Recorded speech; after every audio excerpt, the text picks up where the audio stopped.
ನಮಸ್ಕಾರ, ನಾನು ಶಿಲ್ಪಾ. ಮನೆ ಪಾಕಕ್ಕೆ ಮತ್ತೊಮ್ಮೆ ಸ್ವಾಗತ. ನಮ್ಮ ಇವತ್ತಿನ ರೆಸಿಪಿ ಸಾರಿನ ಪುಡಿ ಅಥವಾ ರಸಂ ಪೌಡರ್.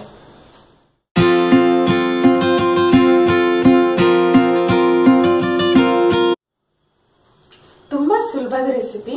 ಅಂಗಡಿಗಳಲ್ಲಿ ರೆಡಿಮೇಡ್ ಸಿಗತ್ತೆ, ತಂದು ಹಾಕೋದು ಸುಲಭ. ಆದ್ರೂ ಮನೆಯಲ್ಲೇ ಹುರಿದು ಫ್ರೆಶ್ ಆಗಿ ಮಾಡಿರುವಂತ ಪುಡಿ ರುಚಿ ತುಂಬಾನೇ ಚೆನ್ನಾಗಿರುತ್ತೆ.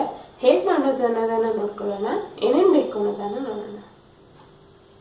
1 ಕಪ್ ಕೊತ್ತಂಬರಿ ಬೀಜ ಅಥವಾ ಧನಿಯಾ, 1/4 ಕಪ್ ಜೀರಿಗೆ, 2 ಟೇಬಲ್ ಸ್ಪೂನ್ ಮೆಂತ್ಯ, 2 ಟೇಬಲ್ ಸ್ಪೂನ್ ಸಾಸಿವೆ, 1 ಟೇಬಲ್ ಸ್ಪೂನ್ ಕಾಳುಮೆಣಸು,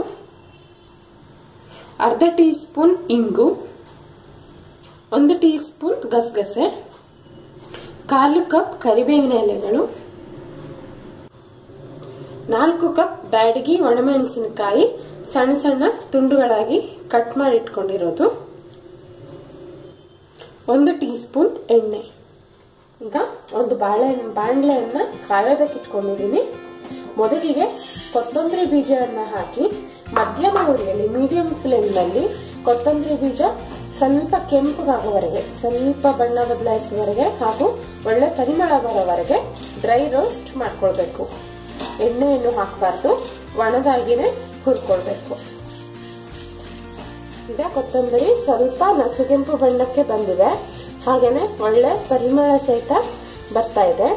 ಈಗ ಈ ಕೊತ್ತಂಬರಿಯನ್ನು ನಾವು ಒಂದು ಪ್ಲೇಟ್ಗೆ ಬಗ್ಗಿಸ್ಕೊಳ್ಳೋಣ. ನೆಕ್ಸ್ಟ್ ಇದೇ ಬಾಣಲೆಗೆ ನಾನು ಜೀರಿಗೆಯನ್ನ ಹಾಕಿ, ಜೀರಿಗೆ ಸಹಿತ ಸ್ವಲ್ಪ ಕೆಂಪಗಾಗುವವರೆಗೆ, ಒಳ್ಳೆ ಪರಿಮಳ ಬರೋವರೆಗೆ ಸಣ್ಣ ಉರಿಯಲ್ಲಿ ಹುರ್ಕೊಳ್ಬೇಕು.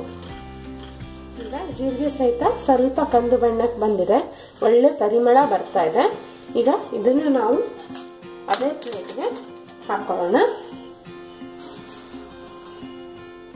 ಈಗ ನೆಕ್ಸ್ಟ್ ನಾನು ಇದಕ್ಕೆ ಮೆಂತ್ಯನ್ನ ಹಾಕೊಳ್ತೀನಿ. ಮೆಂತ್ಯ ಸಹಿತ ಸ್ವಲ್ಪ ಕೆಂಪಗಾಗೋವರೆಗೆ ಸಣ್ಣ ಉರಿಯಲ್ಲಿ ಡ್ರೈ ರೋಸ್ಟ್ ಮಾಡ್ಕೊಳ್ಳೋಣ. ಈಗ ಮೆಂತ್ಯ ಸಹಿತ ಹುರಿದು ತಯಾರಾಗಿದೆ, ಕೆಂಪು ಬಣ್ಣ ಬಂದಿದೆ, ಗೋಲ್ಡನ್ ಬ್ರೌನ್ ಕಲರ್ ಬಂದಿದೆ. ಈಗ ಮೆಂತ್ಯವನ್ನು ಸಹಿತ ನಾವು ಅದೇ ತಟ್ಟೆಗೆ ಹಾಕೊಳ್ಳೋಣ. ಈಗ ನೆಕ್ಸ್ಟ್ ನಾನು ಇದರಲ್ಲಿ ಸಾಸಿವೆಯನ್ನ ಹಾಕ್ತೀನಿ. ಸಾಸಿವೆ ಹಾರೋವರೆಗೂ, ಚಿಟಪಿಟ ಅಂತ ಹಾರೋವರೆಗೂ ಸಣ್ಣ ಉರಿಯಲ್ಲಿ ನಾವು ಫ್ರೈ ಮಾಡ್ಕೋಬೇಕು. ಈಗ ಸಾಸಿವೆ ಚಟ್ಚಟ ಅನ್ನೋದಕ್ಕೆ ಶುರು ಆಗಿದೆ, ಹಾರೋದಕ್ಕೆ ಶುರು ಆಗಿದೆ. ಈಗ ನಾವು ಈ ಸಾಸಿವೆಯನ್ನು ಸಹಿತ ಅದೇ ತಟ್ಟೆಗೆ ತೆಕ್ಕೊಳ್ಳೋಣ. ಈಗ ನೆಕ್ಸ್ಟ್ ನಾನು ಇದರಲ್ಲಿ ಕಾಳುಮೆಣಸನ್ನ ಹಾಕ್ತೇನೆ. ಕಾಳುಮೆಣಸು ಸ್ವಲ್ಪ ಗರಿಗರಿ ಆಗೋವರೆಗೆ 1 ರಿಂದ 2 ನಿಮಿಷ ಸಣ್ಣ ಉರಿಯಲ್ಲಿ ಹುರ್ಕೊಳ್ಳೋಣ. ಈಗ 3 ನಿಮಿಷ ಆಗಿದೆ, ಕಾಳುಮೆಣಸು ಬಿಸಿ ಆಗಿದೆ, ಹಾಗೇನೆ ಗರ್ಗರಿ ಸಹಿತ ಆಗಿದೆ. ಈಗ ಈ ಕಾಳುಮೆಣಸನ್ನು ಸಹಿತ ನಾವು ಅದೇ ತಟ್ಟೆಗೆ ಹಾಕೊಳ್ಳೋಣ. ಈಗ ನೆಕ್ಸ್ಟ್ ನಾನು ಇದಕ್ಕೆ ಗಸಗಸೆಯನ್ನ ಹಾಕ್ತೀನಿ. ಗಸಗಸೆ ಸ್ವಲ್ಪ ಕೆಂಪಾಗೋವರೆಗೆ, ಬಣ್ಣ ಬದಲಾಗೋವರೆಗೆ 1 ರಿಂದ 2 ನಿಮಿಷ ಬೇಗ ಇದನ್ನ ಸಣ್ಣ ಉರಿಯಲ್ಲಿ ಹುರ್ಕೊಂಡ್ಬಿಡೋಣ. ಈಗ ಗಸಗಸೆ ನಸುಗೆಂಪು ಬಣ್ಣಕ್ಕೆ ಬಂದಿದೆ. ಇದನ್ನು ಸಹಿತ ನಾವು ಅದೇ ತಟ್ಟೆಗೆ ಹಾಕೊಳ್ಳೋಣ. ಈಗ ನೆಕ್ಸ್ಟ್ ನಾನು ಇದಕ್ಕೆ ಅರ್ಧ ಟೀ ಸ್ಪೂನ್ ನಷ್ಟು ಎಣ್ಣೆಯನ್ನ ಹಾಕ್ತೀನಿ. ಹಾಗೇನೆ ಅದಕ್ಕೆ ಇಂಗನ್ನ ಹಾಕ್ತೀನಿ. ಇಂಗನ್ನ 30 ಸೆಕೆಂಡ್, 20 ರಿಂದ 30 ಸೆಕೆಂಡ್ ಸ್ವಲ್ಪ ಹುರ್ಕೊಳ್ಳೋಣ. ಇಂಗು ಸ್ವಲ್ಪ ಬಿಸಿ ಆದ್ಮೇಲೆ ನಾವು ಇದಕ್ಕೆ ಕರಿಬೇವಿನ ಎಲೆಗಳನ್ನ ಹಾಕೊಳ್ಳೋಣ. ಕರಿಬೇವಿನ ಎಲೆಗಳು ಹಸಿ ಅಂಶ ಎಲ್ಲ ಹೋಗಿ ಅದು ಒಣಗಿ ಕ್ರಿಸ್ಪ್ ಆಗೋವರೆಗೆ, ಗರ್ಗರಿ ಆಗೋವರೆಗೆ ನಾವು ಸಣ್ಣ ಉರಿಯಲ್ಲಿ ಹುರ್ಕೊಳ್ಳೋಣ. ಈಗ ಕರಿಬೇವಿನ ಎಲೆಗಳು ಒಣಗಿ ಗರ್ಗರಿ ಆಗಿದೆ, ಹಾಗೇನೆ ಇಂಗು ಸಹಿತ ಒಳ್ಳೆ ಪರಿಮಳ ಬರ್ತಾ ಇದೆ. ಈಗ ಇದನ್ನು ಸಹಿತ ನಾವು ಅದೇ ತಟ್ಟೆಗೆ ಹಾಕೊಳ್ಳೋಣ. ಈಗ ಇದೇ ಬಾಣಲೆಗೆ ಉಳಿದಿರೋ ಅರ್ಧ ಟೀ ಸ್ಪೂನ್ ಅಷ್ಟು ಎಣ್ಣೆಯನ್ನ ಹಾಕೊಳ್ಳೋಣ.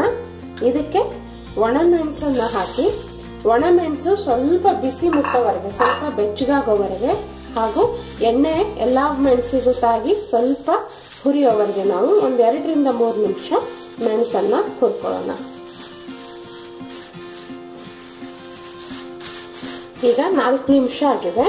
ಮೆಣಸು ಚೆನ್ನಾಗಿ ಬಿಸಿ ಆಗಿದೆ, ಹಾಗೆ ಗರಿಗರಿ ಆಗಿರೋ ಸೌಂಡ್ ಸಹಿತ ಬರ್ತಾ ಇದೆ. ಎಣ್ಣೆ ಸರಿಯಾಗಿ ಮಿಕ್ಸ್ ಆಗಿದೆ. ಮೆಣಸನ್ನ ಇದಕ್ಕಿಂತ ಜಾಸ್ತಿ ಹುರಿಬಾರ್ದು, ಒಂಥರ ಕಹಿ ಟೇಸ್ಟ್ ಕೊಡುತ್ತೆ, ಘಾಟ್ ಬರುತ್ತೆ. ಹಾಗಾಗಿ ಚೆನ್ನಾಗಿ ಬಿಸಿ ಆದ ತಕ್ಷಣ ಇದು ಗ್ಯಾಸ್ ಅನ್ನ ಆಫ್ ಮಾಡಿ ನಾವು ಈ ಮೆಣಸಿನಕಾಯಿಯನ್ನ ಸಹಿತ ಇದೇ ತಟ್ಟೆಗೆ ಹಾಕೊಳ್ಳೋಣ. ಈಗ ಈ ಎಲ್ಲಾ ಮಸಾಲೆಗಳನ್ನ ಪೂರ್ತಿ ರೂಮ್ ಟೆಂಪರೇಚರ್ಗೆ, ಸಾಮಾನ್ಯ ತಾಪಮಾನಕ್ಕೆ ತಣ್ಣಗಾಕೋಕೆ ಬಿಡಬೇಕು. ಈಗ ಈ ಮಿಶ್ರಣ ಪೂರ್ತಿ ತಣ್ಣಗಾಗಿದೆ. ಇದನ್ನ ನಾವು ಒಂದು ಮಿಕ್ಸಿ ಜಾರ್ಗೆ ಹಾಕಿ ನುಣ್ಣಗೆ ಪುಡಿ ಮಾಡ್ಕೊಳ್ಳೋಣ. ಈಗ ನಮ್ಮ ಸಾರಿನ ಪುಡಿ ಸಿದ್ಧವಾಗಿದೆ. ಪುಡಿ ಆಗುವಾಗ ಸ್ವಲ್ಪ ಬಿಸಿ ಆಗುತ್ತೆ ಪೌಡರ್ ಆಗುವಾಗ ಮಿಕ್ಸಿಯಲ್ಲಿ. ಹಾಗಾಗಿ ಇದನ್ನ ನಾವು ಅದೇ ಪ್ಲೇಟ್ಗೆ ತೆಗೆದುಕೊಳ್ಳೋಣ. ಈಗ ಇದನ್ನ ಸ್ವಲ್ಪ ತಣ್ಣಗಾಗೋದಕ್ಕೆ ಬಿಟ್ಟು, ಬಿಸಿ ಇರೋದು ಸ್ವಲ್ಪ ನಾರ್ಮಲ್ ಟೆಂಪರೇಚರ್ಗೆ, ಸಾಮಾನ್ಯ ತಾಪಮಾನಕ್ಕೆ ಬರೋವರೆಗೆ ಬಿಟ್ಟು ನಂತರ ಇದನ್ನ ನಾವು ಏರ್ ಟೈಟ್ ಡಬ್ಬಿಯಲ್ಲಿ ಹಾಕಿ ಸ್ಟೋರ್ ಮಾಡಿ ಇಟ್ಕೊಳ್ಬಹುದು. ರುಚಿಯಾದ ಪರಿಮಳಭರಿತವಾದ ತಾಜಾ ಸಾರಿನ ಪುಡಿ ಸಿದ್ಧವಾಗಿದೆ. ಖಂಡಿತ ಮಾಡಿ ನೋಡಿ ಹೇಗಾಯ್ತು ಅನ್ನೋದನ್ನ ನನಗೆ ತಿಳಿಸಿ. ಇದೇ ರೀತಿ ನನ್ನ ರೆಸಿಪಿಗಳು ನಿಮ್ಗೆ ಇಷ್ಟ ಆದ್ರೆ ಸಬ್ಸ್ಕ್ರೈಬ್ ಮಾಡೋದನ್ನ ಮರಿಬೇಡಿ. ಮತ್ತೆ ಮುಂದಿನ ರೆಸಿಪಿಯೊಂದಿಗೆ ಮತ್ತೆ ನಿಮ್ಮನ್ನ ಭೇಟಿ ಆಗ್ತೀನಿ. ಅಲ್ಲಿವರೆಗೂ take care and happy cooking.